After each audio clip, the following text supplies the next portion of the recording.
We are very excited to welcome you to Broadband Breakfast live online for a discussion about big tech and Europe and how it impacts the broader internet ecosystem. If you remember a few years ago, you may have noticed that if you bought an iPhone, all the phone chargers changed to those USB-Cs.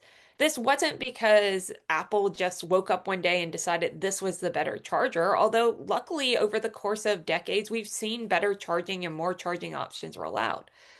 At least some of this decision comes from a European policy directive that basically said all mobile phones must have the same type of charger. So imagine if that kind of directive had come down 10 years ago. To me, that really shows what the cost of this type of regulatory policy can be for innovation. It's part of why we haven't necessarily seen that same kind of growth in the European tech sector. Europe and America took very different models. We're going to focus on conduct that harms consumers through higher prices, reduced output, or diminished innovation.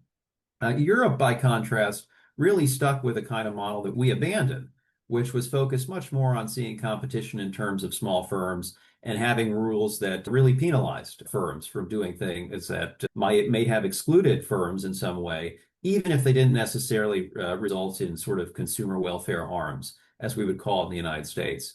And I think this really contributed to Europe's lack of success in tech versus the United States. We're already starting to see some negative effects from these laws. There was a recent study that came out that basically said 35% of the respondents to this survey, EU consumers, found that Google search has degraded. 60% has found that it's worsened with respect to the number of clicks that you need to actually get to the desired content.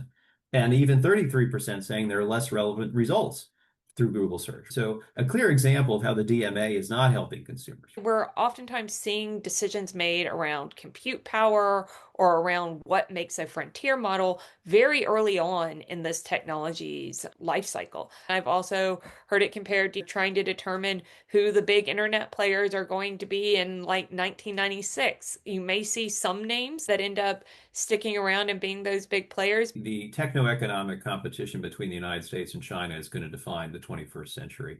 Europe and the United States basically have no choice but to work together if the West is going to stay techno-economically on top in the 21st century.